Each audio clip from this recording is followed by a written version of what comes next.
Swayam Prabha. Digital India. Educated India.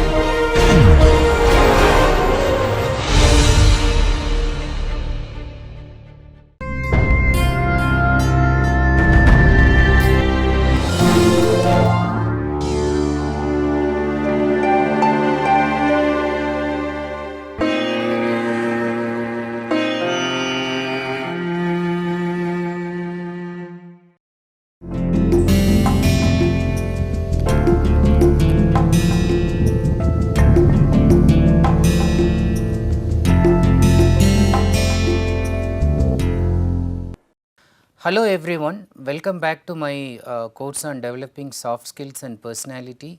This is NPTEL MOOC course from IIT Kanpur. I am Ravichandran giving you this course. We are on 4th week of this course, module number 2, lecture number 20. Now this week the focus is on communication and how soft skills are related to communication. In that sense, we started discussing about listening as a very integral part of communication and soft skills. In the last lecture, we looked at listening as an integral part of communication. While talking about that as an integral part of communication along with reading, speaking and writing, I also cleared you some misconceptions about listening. For instance, people have the misconception that to be a good speaker, you don't have to be a listener at all. That's a gross misconception which I cleared it. And there are other such misconceptions like only speaking consumes energy, not listening. Because people think that listening is a passive activity and then it does not consume any energy at all. And then we focused on the difference between hearing and listening. So, hearing, as you might have understood, that is basically a physical activity and then it does not involve any conscious mind process. So, it can be even unconscious and it does not disturb our any other activity. While listening is a mental activity that involves reception, selection, organization, assimilation, interpretation, evaluation and response. The first step to become a good listener, I said, is to keep in one's mind a very open framework. I simply said keep your mind open, and towards the conclusion I said that keep it free from any kind of prejudice.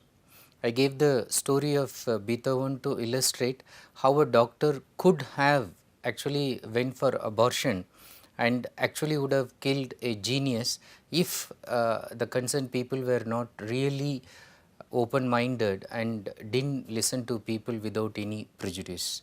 So, keeping this in mind that your mind should be open and then it should not have any kind of prejudice, let us move ahead and look more on effective communication. There are some interesting facts about effective communication that is correlated with improving your listening skills as well as you becoming an active listener. This module, particularly in this lecture, I am just going to focus, or I am just going to make you become an active listener. So, I will tell you more about this. Overall, if you look at effective communication, there are some startling facts about this communication factor that is coming from various researchers. So, one research indicates that about 60% of listening is involved in effective communication. This means ineffective communication, a communication that is effective, successful, meaningful, fruitful, 60%, the major part is actually listening and not speaking. Okay. People think that it is rather speaking that plays a predominant role, but it is the other way around. Now, this is effective communication.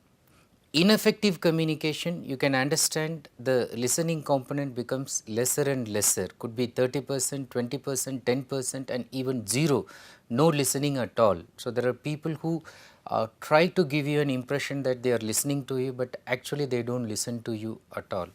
So, that actually amounts to ineffective communication. What is the other interesting factor about effective communication and where listening is involved? Another research shows that only 25% of our listening capacity is used by us.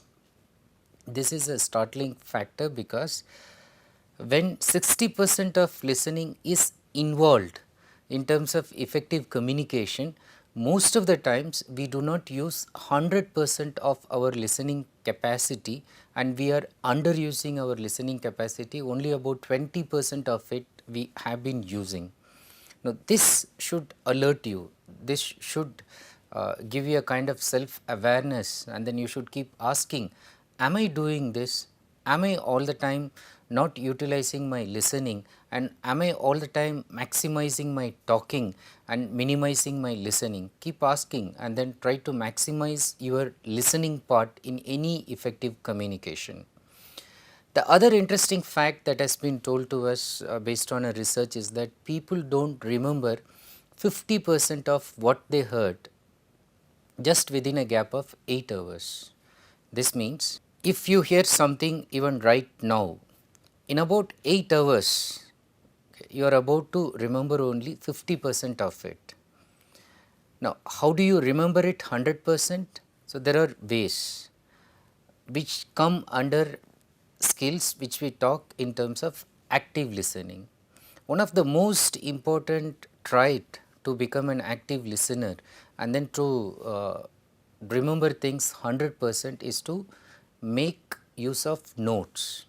So, even when you are listening to somebody just before you in a kind of face to face conversation, if it is an important talk, there is no harm in keeping a small paper, small notepad, and then you just take notes about important words, keywords and phrases. You will be able to remember almost 90% if not 100%. So, these three facts, that only 60% of listening is there in terms of effective communication, whereas 25% of listening capacity is only used by us, despite the fact that 60% is required in any effective communication, and that we generally remember only half of what we heard, that is after a gap of 8 hours, should be things that alert you and should try to make you a person who is interested in active communication, active listening. Good communication in general itself is about good listening. One of the major skills in effective communication is the ability to listen well. Listening as such is the receiving part of communication. In the lectures to come, I will talk to you about communication process, in which there is this sender and the receiver. The sender you can assume is the speaker. Currently I am sending you something, but then the receiver is the one who receives it by listening. It is receiving information through your ears and eyes, that is real good listening. And good listening is an active integrated communication skill that demands energy and know-how. It is purposeful, powerful and productive. What are the traits of a good communicator? If you could say somebody is a good communicator, what do you look at that person? A good communicator is essentially a good listener. Whomever we call as a good communicator is actually a person who is very kind to listen to us. She modulates various verbal, non-verbal symbols. She displays depending on the feedback she gathers through simultaneous listening. A good communicator not only pays attention to the other person's words, but also to his tone and facial expressions and body language. In short, a good communicator is very receptive and perceptive to not only the verbal part of communication, but also the non-verbal part of communication, and adapts, adjusts and responds to the cues that the speaker is giving and the other communicator is involved in listening. Now, the major concept of this lecture is about active listening and to make you develop your skills towards becoming an active listener. What is active listening? How is it different from just listening? Now, active listening is whole body listening. When you listen, you have put your entire mind, body, emotion, mental involvement, everything is there. The person is full of eyes and ears. What are the eyes doing? The eyes are focused on the person talking. The eyes are maintaining eye contact with the person, giving the person a feeling that I am following you, I am looking at you, I am just listening to you and I am willing to respond to you. The eyes look for body language also, that is non-verbal communication, to correlate with verbal meaning. What are the ears doing? The ears listen carefully. It gives utmost care. And what about the brain? The brain is receptive fully and reflects on what is being said. It's receiving and then it's reflecting, it's thinking, assimilating over ideas, but it's not reacting, it's not doing anything to stop the other person. Why? Because the mouth is shut. For an active listener, the lips remain closed most of the times, except there are occasions such as seeking clarifications, otherwise the mouth is shut. The hands and feet are still, so either they are closed or they are just resting on the lap, they are crossed and then they are resting.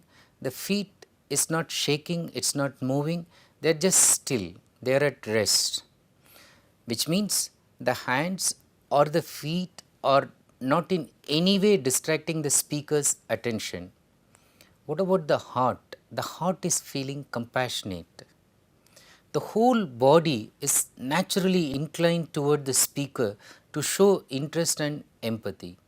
So, this means the body itself is slightly inclined, leaning towards the other person to show that I am actually interested in your talk and I am very empathetic in listening to you. The speaker gets a feeling that she is given a careful, thoughtful attention and consideration. The speaker feels comfortable because the speaker gets an idea that the other listener, you as an active listener, is giving a very careful, thoughtful attention and consideration to what the speaker is telling you. How to become an active listener?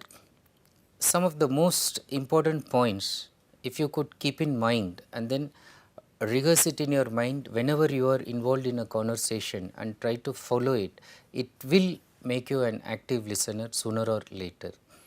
What are the key points in making you an active listener? First, be courteous and considerate. Be courteous and considerate. This means be very pleasing, be very pleasant when the other person is talking to you, and considerate. Sometimes a person may come and tell a story that is very tragic and the person may be telling you in a very sobbing manner. So, be considerate, be kind. So, do not respond in a manner that the other person feels uncomfortable. Generally, it is said that you should treat the speaker like your favorite guest at home.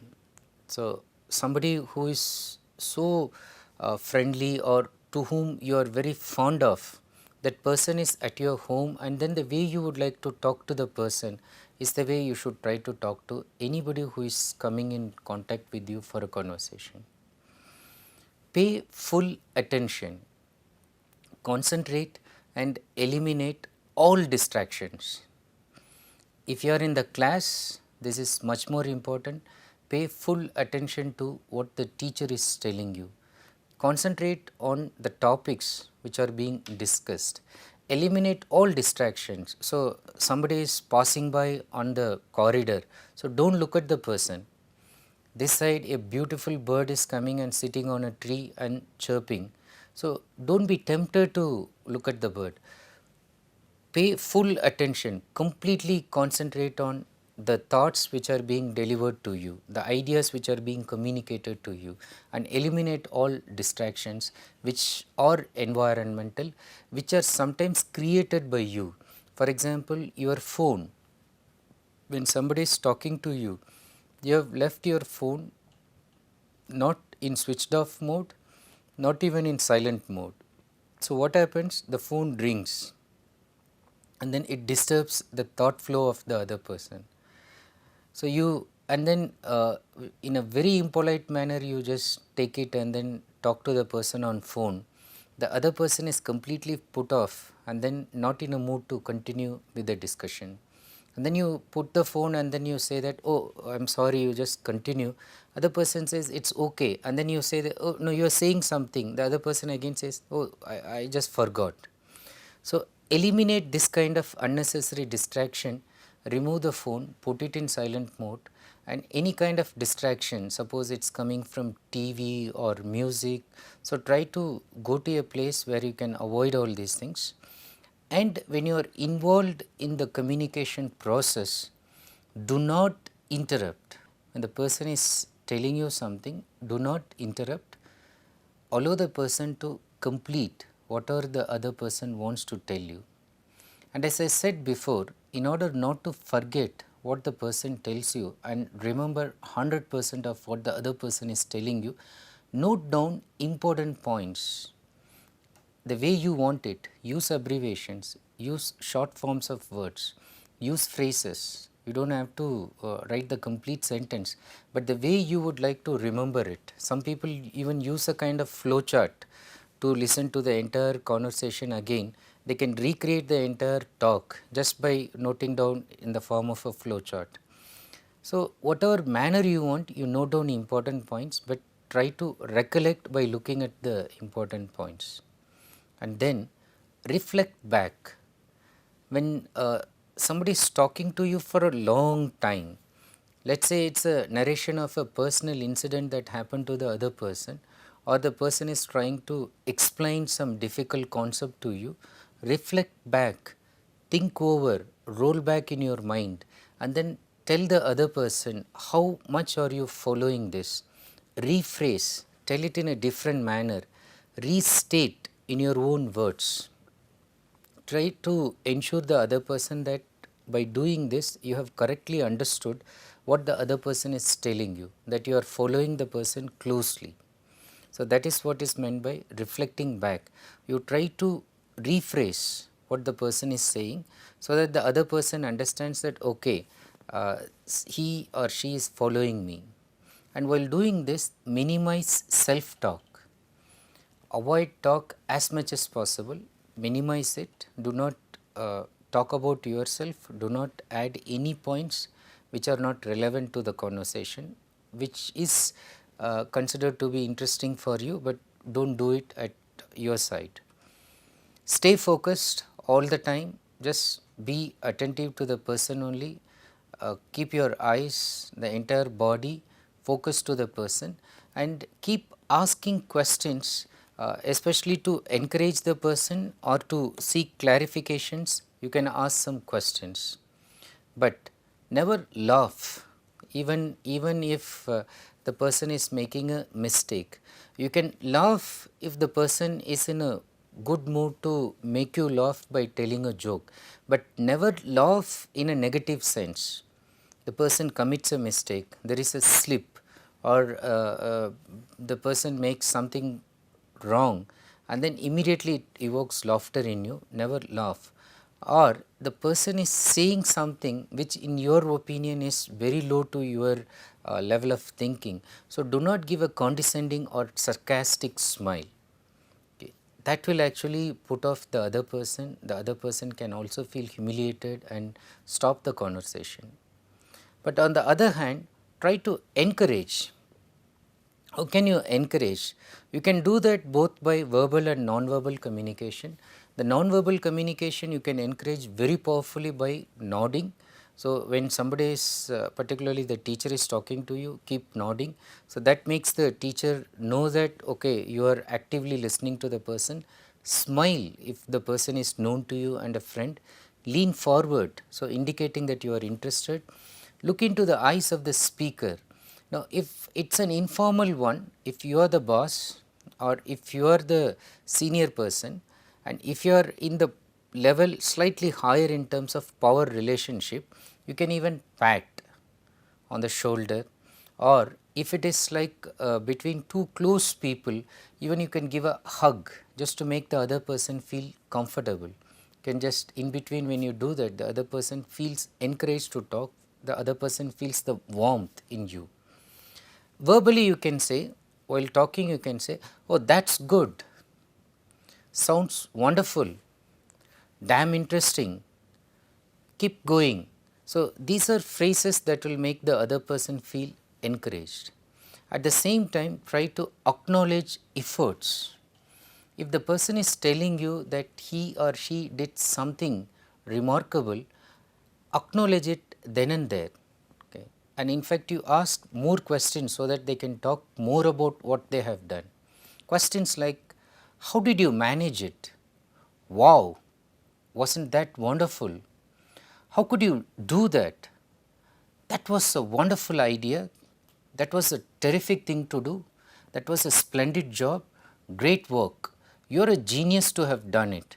Now, acknowledging efforts again will make the person to come out and then tell you more about what the person has achieved or what the person has done.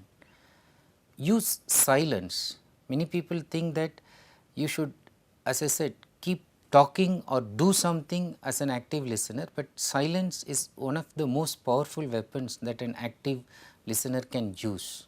Use silence in a very effective manner, because silence can be kept in such a manner the customer, if you are the business person, or the client, if you are a lawyer or somebody, or a student, if you are the teacher, can actually open up. So, the person has come, and if you keep all the talking, and even if you talk to the other person as if you know whatever the other person has in his mind, so the other person will not open up. So, use silence, in a sense, use silence as a kind of comforting calmness. You are calm but warm. In your gesture, in your behavior, you show the warmth, but not silent in a cold sense, not silent but cold, but calm but warm. So, that will make you, every person come to you and then share their opinion. You can also, after some time, when the conversation is getting prolonged for a long time, you can summarize briefly whatever the person is telling, and that will also indicate that you are showing some concern, and then you are letting the person feel encouraged and continue. Do not hesitate to seek clarifications, especially when you do not understand what the other person is saying. Feel free to ask questions like, what do you mean to say? Could you please make this point clear to me? I am sorry, I am not able to follow from this point when you said this. Could you please re-explain or tell me again in a different manner? Could you give me a different illustrative example so that I can understand? Okay.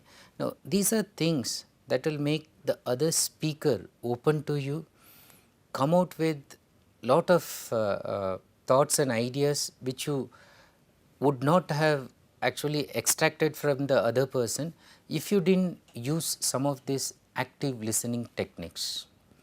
Now, last but not the least, many people miss out the concluding part. In my opinion, that is the most important thing when you are going to conclude a conversation. Do not run, do not rush, do not show them that you just listen because the other person forced and talked to you. Give enough time, fix an appointment, and then if you are busy, do not give an appointment. But if you are free, give them the time and then let the person speak and give them enough time. At the end of it, conclude by thanking the speaker and showing your appreciation. You can say things like, nice talking to you, wonderful listening to you, I greatly appreciate the time you gave me. Now, this again makes the person feel that it was such a nice thing that the person came, met you and talked to you. So, always make the speaker leave with a good feeling. So, the speaker should not go with a sense of regret. Why did I come and talk to this person? All the time he is talking and then he is not letting me come out with my ideas, he is bombarding with his own ideas. And last but not the least, if a person who is very dejected comes to you, somewhat discouraged and then disappointed, leave the dejected one with some hope. The person who comes to you when the person leaves should be different from the one who came to you for a talk. If you follow all these ones, you will become an active listener, you will eventually become a very effective communicator, and you will be much sought after in the company that is around you, and you will be a very very highly demandable employee in the circle of employers also. So, they are looking for people like you. So, develop this skill, active listening. As I try to conclude this, I just want you to think over this small quote. When you talk, you are only repeating what you already know. When you talk, you are only repeating what you already know. But if you listen, you may learn something new. So keep this as your mantra: speak less, listen more. Listen more. Thank you for listening to me.